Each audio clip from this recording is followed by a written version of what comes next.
آج ہم course code 1908 کا یونٹ نمبر 4 ہے جس کا پوائنٹ نمبر 5 ہے دارالارقم۔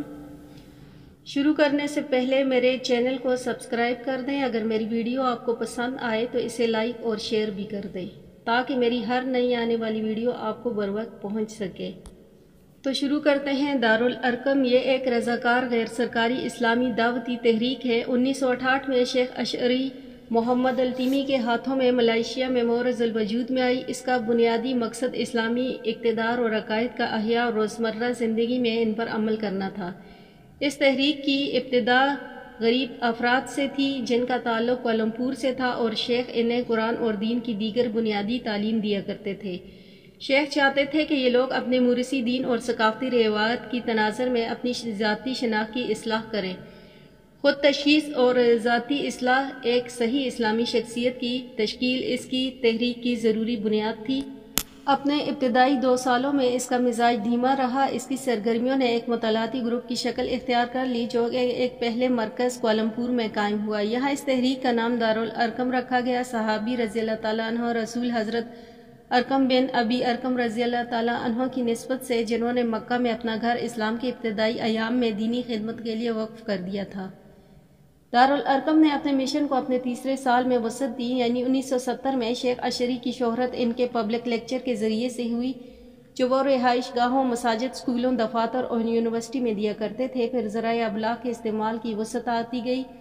اس کے ساتھ ساتھ اسلامی طرز زندگی کے حوالے سے نمائشیں، شو بھی منعقد کیے جانے لگے۔ دارالارقم سینٹر 1973 میں اپنے پہلے اسلامی دیہات سنگی بینکال منتقل ہو گیا جو کہ کوالالمپور سے 20 کلومیٹر کے فاصلے پر واقع ہے۔ 1979 میں دارالارقم کی سرگرمیوں کو عالمی سطح پر وسعت دی گئی جب اس نے اپنے دائیوں کو بیرون ملک بھیجا۔ 1988 سے شیخ اشعری نے بڑی سطح پر سفارتی تعلقات اور دعوتی پروگرام تشکیل دیے۔ بیرون ملک سطح پر اس کے ساتھ ساتھ دارالارقم کی شاخیں قائم ہوئیں دنیا کے مختلف خطوں میں، جن کا Singapore, Indonesia, Thai land, Philippines, Brunei, برطانیہ، فرانس، جرمنی، امریکہ، آسٹریلیا، نیوزی لینڈ، پاکستان، اردن، مصر، ازبکستان اور چین شامل ہیں۔ اس کے ممبران ان کی تعداد جو کہ 1976 میں صرف 70 تھی، 1987 میں 6000 تھی اور 1993 میں 10,000 تک جا پہنچی۔ اس جغرافیائی اور تعداد کے اعتبار سے وسعت میں دارالارقم کی اسلام کو مفہومانہ، عملی اور مثالی انداز میں پیش کرنے کی بھرپور کوشش کا عمل دخل ہے۔ اس تحریک نے 48 ایسے اسلامی دیہات قائم کیے جو ملائیشیا میں نمونہ تھے۔ اسلامی سماجی، سیاسی اور معاشی نظاموں کی اس تحریک نے 57 اسکولوں ملائیشیا میں اور 11 بیرون ملک قائم کیے جن میں طلباء کی تعداد 1994 اور 1941 تھی اور اساتذہ کی تعداد 696 تھی۔ اپنی مطبوعات کے حوالے سے دارالارقم کا اپنا کمپیوٹر سینٹر اور نظام ہے۔ علاوہ ازیں ادارے کا اپنا ریکارڈنگ اسٹوڈیو بھی ہے۔ 1993 تک اس اسٹوڈیو نے 445 آڈیو کیسٹس اور 500 ویڈیو کیسٹس بنائی جو مذہبی مذاکروں، انٹرویوز اور تبلیغی مذاکروں اور مکالمات، بچوں کے پروگرام، اسلامی شو اور اسلامی ترانوں پر مشتمل ہے۔ اس ادارے کی اپنی ایڈورٹائزنگ ایجنسی ہے جو ہائی ٹیک کے حوالے سے ضروریات کو پورا کرتی ہے۔ ایک اسلامک میڈیکل سینٹر کوالالمپور بھی قائم ہے۔ 3 کلینک علاقائی مراکز بھی ہیں۔ چھوٹے کلینک تقریباً ہر گاؤں میں قائم ہیں۔ دارالارقم نے اپنے اسلامی دیہاتوں کو 1991 اسلامی آرٹس ٹریننگ سینٹر میں تبدیل کر دیا۔ اسکول آف اسلامی کلچر اینڈ آرٹس کے نام سے تحریک جانی جاتی ہے۔ اپنے عوامی اسلامی کلچر، شاعری، میوزک کے حوالے سے دارالارقم کا اپنا 120 ایکڑ کا زراعتی کمپلیکس بھی ہے جہاں دارالارقم مرکز برائے زراعتی تربیت بھی ہے۔ یہ اپنے تمام دیہاتوں میں کاشتکاری کا ذمہ دار ہے اور مختلف نوع غذائی فصلوں کو کاشت کرتا ہے، جبکہ فش فارم، پولٹری فارم اور پھولوں کی نرسری بھی قائم ہے۔ معاشی ترقی کے میدان میں دارالارقم کی اپنی 45 مصنوعات ہیں۔ مختلف کے 417 کاروبار ہیں۔ دارالارقم اپنے کاروبار بیرون ملک ازبکستان، انڈونیشیا، چین اور سنگاپور میں چلاتی ہے۔ اگست 1993 میں چیانگ مائی، تھائی لینڈ میں منعقد پہلی دارالارقم عالمی معاشی کانفرنس میں شیخ اشعری نے الکرم گروپ آف کمپنیز کا اعلان کیا جو اس بات کی عکاسی ہے کہ تحریک اب مارکیٹ اکانومی میں سنجیدگی سے شرکت کر چاہتی ہے۔ یہ گروپ 22 سیکشن پر مشتمل ہے جو کہ مختلف قسم کے معاملات اور سرگرمیوں کا ذمہ دار ہے۔ پھر دارالارقم کی پہلی ہیڈنگ ہے تنظیم۔ دارالارقم کی کامیابیوں نے اسے بیرونی ملک سے آزاد کر دیا۔ اس کی ساخت اور ڈھانچہ ایک قوم کی مانند ہے۔ اعلیٰ ترین قیادت شیخ الارقم یا امیر کہلاتی ہے جو شیخ اشری کی شکل میں رہنمائی فراہم کرتی ہے۔ بانی رہنما کی مدد کے لیے وزارتی طرز کا نظام ہے جو نائب امراء اور نائبین پر مشتمل ہے۔ تحریک کا نظام علاقائی ریاست اور لوکل گورنمنٹ طرز پر ہے۔ 23 امراء بغیر ریاست کے بھی ہیں۔ اس ڈھانچے میں 13 وزراء اور جو امیر شقبہ کہلاتے ہیں جو ذمہ دار ہیں مختلف شعبوں کے، جن میں انتظام، رہنمائی اور تعلیمی، اطلاعات، معاشیات اور تجارت و فلاح و بہبود، دعوت و اسلامی اور خارجہ تعلقات، زراعت، خزانہ، صحت و قانون، انسانی ترقی، اراضی اور کانکنی، سائنس، ٹیکنالوجی اور ثقافت و سیاست شامل ہیں۔ نیشنل افسران ایک مجلس شیوخ بناتی ہے جو تحریک کی پالیسیوں کو بنانے اور عمل درآمد کی ذمہ دار ہے۔ مجلس کا انتظام ایک سیکرٹری چلاتا ہے جو کہ ڈپٹی چیف سیکرٹری ہوتا ہے۔ دارالارقم نے اپنے اثرات مرتسم کیے ہیں مسلمانوں کی مذہبی، سماجی اور سیاسی زندگی پر، بالخصوص ملائیشیا اور دیگر آسیان ممالک میں۔ اس تحریک نے عملی مثال پیش کی ہے آج کی دنیا میں اسلامی نظام کے قابل عمل ہونے کے۔ اس تحریک نے صوفی ازم کو بھی پیش کیا ہے، بطور خاص اپنائے اور اسلامی تعلیمات کو سمجھانے کے لیے عوام کو نچلی سطح سے متحرک کیا۔ دارالارقم کو ملائیشیا کے مذہبی ٹھیکیداروں کی شدید مخالفت کا سامنا کرنا پڑا۔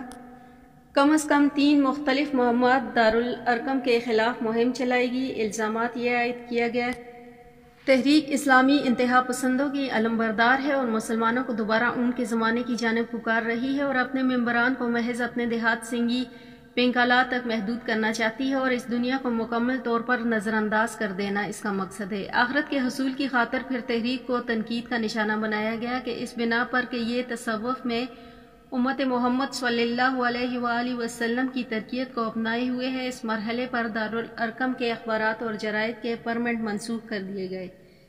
شیخ اشری کی بعض کتب دارالارقم کی سب سے سند سرگرمیوں پر پابندی عائد کر دی گئی۔ تحریک کا منفی تصور اجاگر کیا گیا۔ ذرائع ابلاغ جمعہ کے خطبات اور دیگر ذرائع سے اور تحریک کے بانی رہنما کو دھمکی دی گئی کہ انہیں انٹرنل سیکورٹی ایکٹ کے تحت گرفتار کیا جائے۔ تحریک کے خلاف سرگرمیوں کے عروج کے وقت 1988 میں شیخ اشری نے ملائیشیا کو خیر آباد کہا۔ تحریک کے بیرون ملک پھیلاؤ کی غرض سے اور بیرون ملک میں قیام پذیر رہے۔ بعد میں تحریک پر ایک اور الزام عائد کیا گیا کہ یہ حکومت کا تختہ الٹنا چاہتی ہے اور یہ کہ یہ تحریک کمیونسٹوں سے زیادہ خطرناک ہے۔ ان الزامات کا سبب دراصل حکومت کا یہ خوف تھا کہ دارالارقم سیاسی قوت رکھتی ہے اور یہ کہ یہ تحریک اپنے پاؤں پر کھڑی ہے، عوام کو متحرک کرنے کی صلاحیت رکھتی ہے اور ممبران اپنے لیڈر کو غیر متزلزل اطاعت کرتے ہیں اور اس کے اثرات قابل ذکر سیاستدانوں پر بھی پڑ رہے ہیں۔ اگرچہ کچھ لوگوں کا خیال تھا کہ دارالارقم پر پابندی قانوناً نہیں لگائی جا سکتی کیونکہ بنیادی طور پر یہ ایک دینی مطالعاتی گروہ ہے اور قانوناً ضروری نہیں کہ وہ رجسٹرڈ ہو۔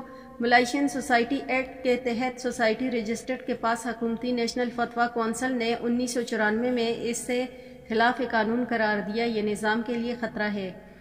ممبرشپ کا اندازہ الارقم کی صوفیانہ تحریک ظاہر کرتا ہے۔ اس کا ممبر بننے کے لیے کسی فارم بھرنے یا فیس ادا کرنے کی ضرورت نہیں۔ جب تک کوئی اسلامی اصولوں پر کا پابند رہے گا، دارالارقم کے پروگرامات میں شرکت کرتا رہے گا اور دین کی خاطر قربانی کا جذبہ رکھتا ہو تو وہ خود بخود شیخ کے خاندان کا حصہ اور دارالارقم کا ممبران بن جاتا ہے۔ ممبران آپس میں منسلک رہتے ہیں۔ اس سلسلے کی بنیاد مکہ مکرمہ میں السید محمد امین عبداللہ السہمی جو کہ انڈونیشیا سے تعلق رکھتے تھے اس نے رکھی۔ اشری نے اپنے چچا لیبائی ابراہیم کی توسط سے یہ طریقیت سے متعارف ہوئے، محض 61 سال کی عمر میں، اور اب طریقیت کے سربراہ کی حیثیت سے خدمت سر انجام دے رہے ہیں۔ تحریک اپنے تشخیص کے اعتبار سے صوفی مزاج رکھتی ہے۔ دارالارقم مقاصد کے حصول کے لیے دعوت کے ذریعے کوشاں ہے۔ ابتداً افراد سے اور پھر ایشیا تک طور تک شیخ اشری 2 اصولوں پر زور دیتے ہیں کہ پہلا اپنے آپ کو تبدیل کرو اور پھر دوسروں کو تبلیغ دو، دوسرا لوگوں کے دل جیتو نہ کہ پارلیمنٹ کی سیٹیں۔ پہلا اصول دارالارقم خود اصلاح اور آگاہی کی سوچ کو واضح کرتا ہے جبکہ دوسرا اصول وسیع سوچ کو ظاہر کرتا ہے۔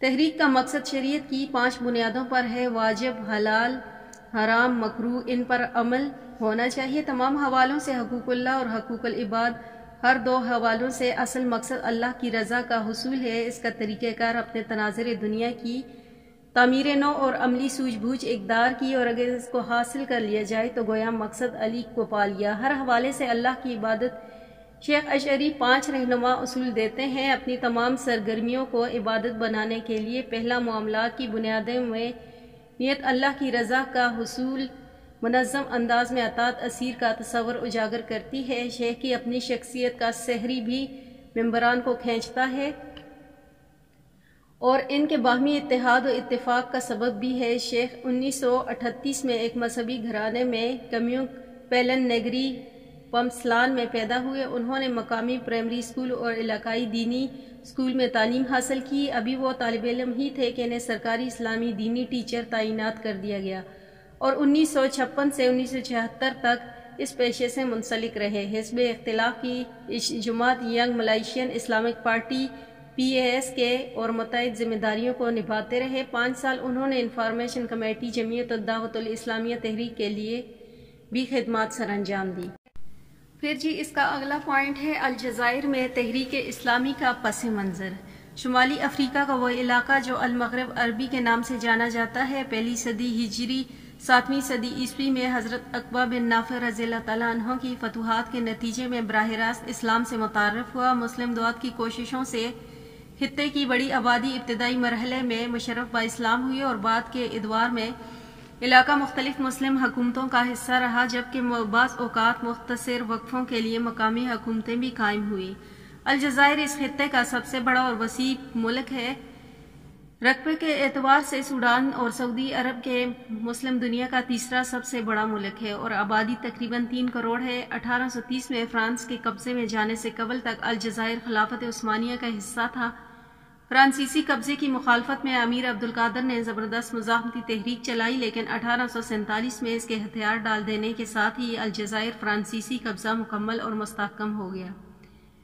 الجزائر کے مقامی باشندوں نے فرانس کے قبضے کے خلاف کئی بار بغاوتیں کی، لیکن انہیں کچل دیا گیا۔ فرانسیسی تسلط کے دوران الجزائر میں تعمیر و ترقی کے بہت سارے کام ہوئے، لیکن ان کا فائدہ صرف فرانسیسی آبادی تک محدود تھا اور یہاں کے اصل باشندے تمام سہولیات سے اکثر محروم تھے۔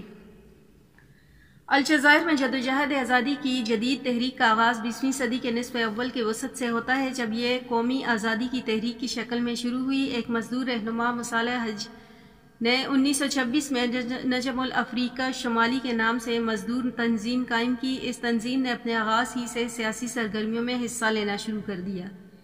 نتیجاً 1936 میں تنظیم پر پابندی عائد کر دی گئی، لیکن مصالح حج نے فوراً ہی ایک دوسری تنظیم الجزائری عوام کی پارٹی PPA کے نام سے بنا لی، جس نے آگے چل کر 1947 میں جمہوری آزادیوں کی فتح کی تحریک MLTD کے نام سے اختیار کر لی۔ 1943 میں الجزائر کے ایک اہم رہنما فرحت عباس حزب المنشور الجزائر کے نام سے ایک تنظیم بنائی اور الجزائر کی مکمل خود مختاری کا مطالبہ نہیں کرتی تھی، بلکہ اس تنظیم نے الجزائر کی فرانسیسی یونین میں رہتے ہوئے خود مختاری کے لیے تحریک چلائی۔ بعد میں اس تحریک نے جمہوری اتحاد مسلمانان الجزائر کا نام اختیار کر لیا۔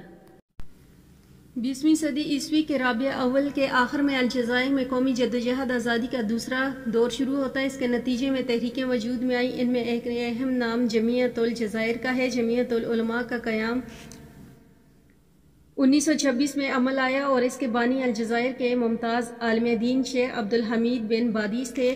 شیخ کی نظر میں قرآن مجید پر بہت گہری تھی اور تاریخ و فلسفہ کا وسیع مطالعہ رکھتے تھے۔ انہوں نے تنظیم کے قیام سے قبل ایک طویل عرصے تک قرآن مجید کے درس کا سلسلہ جاری رکھا، جس کی وجہ سے علماء کے علاوہ جدید تعلیم یافتہ طبقہ بھی ان سے خاص قربت رکھتا تھا۔ جمعیت العلماء نے اپنے قیام کے بعد سب سے زیادہ زور دینی اور معاشرتی اصلاح پر دیا۔ یہ اپنا پیغام مدرسوں، کلبوں اور اخباروں اور رسالوں کے ذریعے عام لوگوں تک پہنچاتی تھی۔ ہفتہ روزہ الجزائر جمیع العلماء کا خاص ترجمان تھا جو شائع ہوتا تھا۔ اس اخبار نے الجزائر کی جدوجہد آزادی میں بہت اہم رول ادا کیا۔ اس اخبار کو الجزائر کی جدوجہد آزادی میں وہی مقام حاصل تھا جو برصغیر میں مرید الحلال کو سیاسی سطح پر جمعیت العلماء الجزائر آزادی اور شمالی افریقہ کے دیگر ملکوں کے ساتھ اس کی اتحاد کی بات کرتی تھی اور اس کے لیے کوشاں بھی تھی، لیکن الجزائر میں جمعیت العلماء کا سب سے بڑا اور اہم کارنامہ یہ ہے کہ اس نے فرانس کی ثقافتی یلغار کے سامنے بند باندھنے کی کوشش کی اور الجزائر میں مسلم ثقافت زندہ رکھا اور جس کے خاص مرکز جمعیت کے زیر اہتمام چلنے والے مدارس تھے۔ آزادی کے حصول سے پہلے تک جمیع علماء کے زیر اہتمام 25 مدرسے اور ایک ثانوی مدرسہ ادارہ ابن بادیس کے نام سے چلا رہے تھے۔ 1951 میں الجزائری محاذ برائے دفاع حریت کی تشکیل عمل میں آئی۔ اس محاذ پر مثالی حج کی LMLTD فرحت عباس کی تنظیم جمہوری اتحاد جمیع علماء اور دیگر سیاسی جماعتیں بھی شامل تھیں۔ 1954 میں آزادی کی تحریک جب احمد بن بلّہ کی قیادت میں مسلح جدوجہد کے دور میں داخل ہوئی تو اسے مشترکہ محاذ کی مکمل حمیت حاصل تھی۔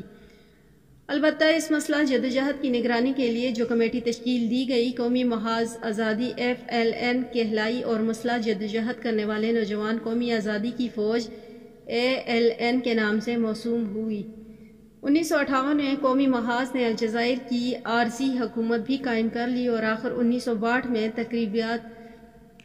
تقریباً 7 سال کی مسلح جدوجہد لاکھوں جانوں کی قربانی دے کر الجزائر کو اس طرح آزادی ملی کہ فرانس نے ایک استصواب رائے کے بعد 3 جولائی 1962 کو اقتدار قومی محاذ آزادی کے رہنماؤں کے حوالے کر دیا۔